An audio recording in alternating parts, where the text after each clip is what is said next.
Let us see the uses of convex lenses.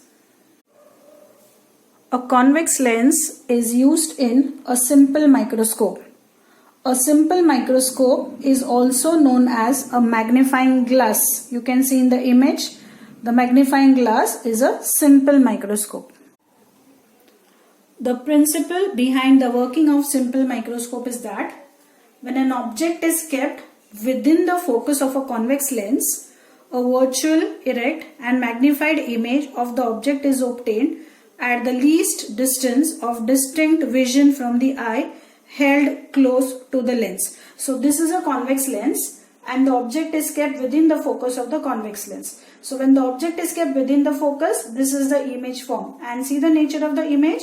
The image is virtual because rays of light are extended behind the lens. The image is erect and it is magnified. Also, the image is formed at a distance of least distance of distinct vision. That is, it is formed within a distance of 25 centimeters when the lens is held close to the eye. This is the ray diagram of simple microscope. This ray diagram has to be drawn for 2 marks. As you can see, the simple microscope consists of a convex lens. This is the optical center of the lens. This is the principal axis.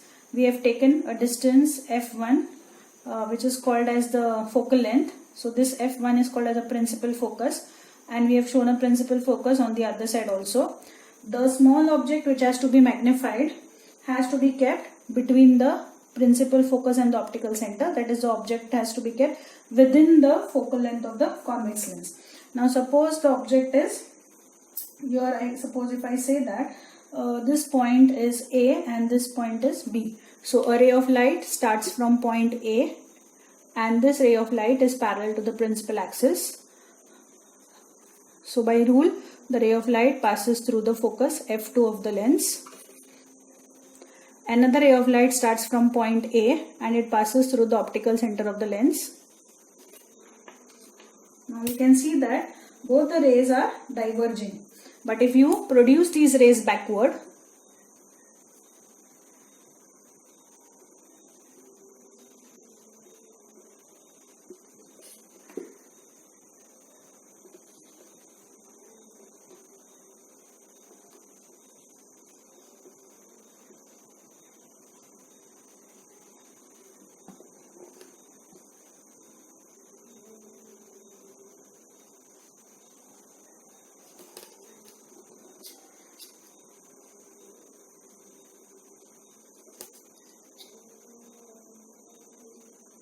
here you can see that these rays meet at point A dash. Okay, so this is the reflection of point A and the image is formed on the same side of the lens. So if A dash is a reflection of A, then B dash will be a reflection of B. What is the nature of the image? The image is virtual, it is erect and it is magnified. That is, it is bigger as compared to the size of the object. What is a simple microscope? And draw a ray diagram showing the working of a simple microscope. So the ray diagram, we have already seen how to draw the ray diagram of simple microscope. What will be the definition of a simple microscope? Convex lens. So this is a convex lens with a small focal length produces a virtual, erect and magnified image of the object. Such a lens is called as a simple microscope or a magnifying lens. An object can be magnified 20 times larger than the actual size of the object. See the uses of simple microscope. Simple microscope is used by watch repairers here. You can see to see the magnified view of the small parts of the watch. It is used by the jewelers to get a magnified view of small parts of jewelry. It is used by the palmist to get an enlarged view of the lines of our hand. It is also used to see the enlarged image of the letters in any book. This is again a very important give reason which is asked during board exams. A simple microscope is used by watch repairers. Give reason. We know that in case of a simple microscope, whenever an object is kept within the focal length of the lens, then a virtual, erect and magnified image of the object is obtained on the same side of the lens. Further, when the distance between the object and the lens is adjusted, the image can be obtained within the least distance of distinct vision, that is within 25 centimeters the image can be obtained. Also, one can get an image 20 times as large as compared to the size of the object. Thus, a watch repairer can see the minute parts of the watch more clearly with the help of magnifying glass than with a naked eye without causing any strain on his eyes.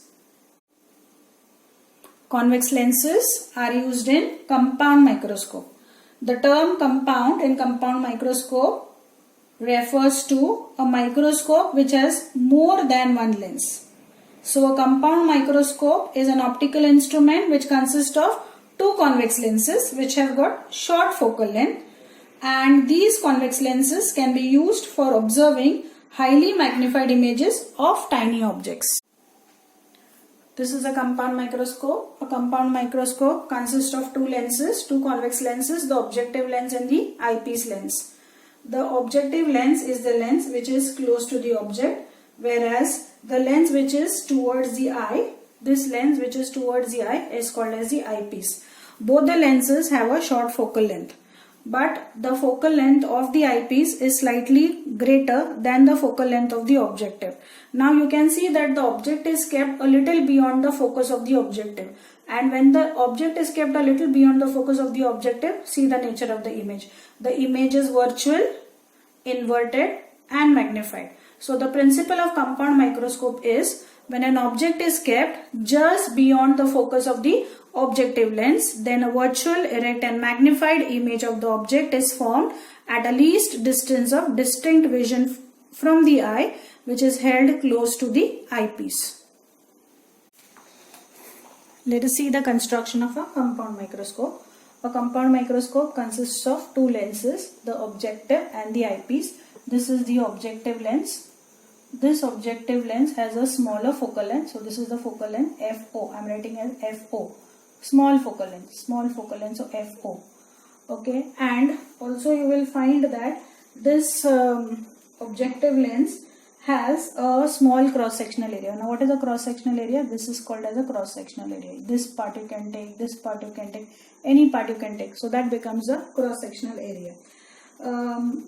So the objective has a smaller cross-sectional area. Whereas if you see the eyepiece, that is which is close to the eye, the eyepiece has a larger focal length. So suppose this is the optical center and this becomes the focal length of the eyepiece. So this is the eyepiece. So actually both the objective and the eyepiece have smaller focal length, but the focal length of the eyepiece is slightly larger than the focal length of the objective. So this is the eyepiece. So let me write the focus as FE. That means this distance becomes the focal length. Also, the eyepiece has a larger cross-sectional area. See this part, or this part you can say. It has a larger cross-sectional area as compared to the objective. Now, both the convex lenses, that is the eyepiece and the objective, they are fitted in a metallic tube, and we can easily adjust the distance between the objective and the eyepiece. Now, the reason for using eyepiece of larger focal length is that the eyepiece may receive more amount of light rays from the object that is to be magnified, and a bright image can be formed.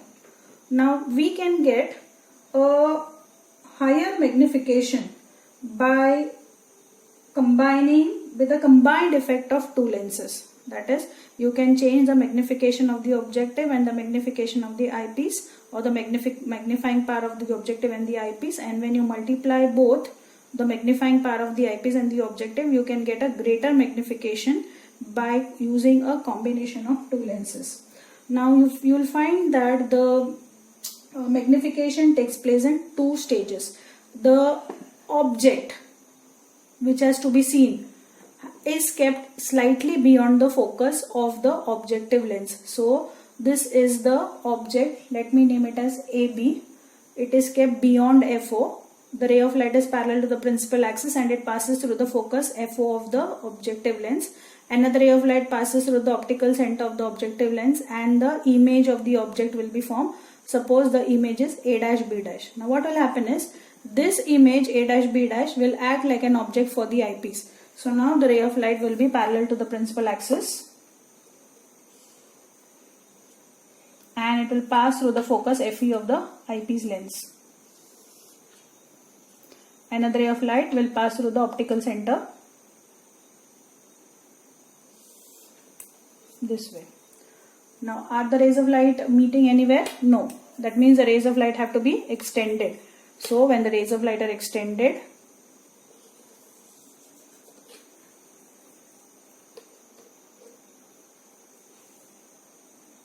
I'm going to do a little manipulation here, otherwise the image will go out of the board. Okay, so you will find that the rays of light are meeting at this point. So the object is going to form an image A dash B dash. This image is going to be the object for the eyepiece. So this image is going to form the final image. You can say the mirror image of A dash will be A double dash and the mirror image of B dash will be B double dash. So you find that an inverted, virtual and magnified image of the object is obtained with the help of the combined effect of the eyepiece and the objective. Now what is the use of compound microscope? A compound microscope is used for observing minute objects like the blood cells, the plant cells, the animal cells, the bacteria, the protozoans, etc. Convex lenses are used in astronomical telescope. What is a telescope? A telescope is an optical instrument which is used to see distant objects clearly and apparently magnified. Telescopes can be of two types: refracting telescope, which makes use of lenses, and reflecting telescope, which makes use of mirror and lenses. So this is a astronomical telescope or a refracting telescope, which is used to see the magnified image of the distant heavenly bodies like stars, planets, satellites, galaxies, etc. This is the ray diagram of an astronomical telescope. An astronomical telescope consists of two convex lenses, the objective lens and the eyepiece lens. Now you will find that the object which has to be magnified is at infinity. It is somewhere very far away. That is, the stars, the galaxies, the planets are very far away from us. So the object that has to be magnified, suppose stars, so they are placed at large distances from the objective lens.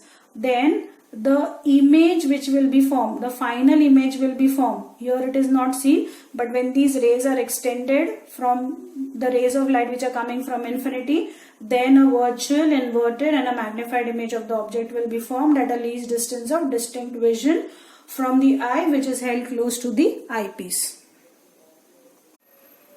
Let us see the construction of astronomical telescope. Normally the diagram is never asked. The diagram is given to you in the paper and you have to identify the type of the instrument with the help of the given ray diagram. So with the help of this diagram you have to identify that yes, this is an astronomical telescope. So what is an astronomical telescope? So let's see the construction. As I said, an astronomical telescope consists of two parts, an objective lens and an eyepiece lens.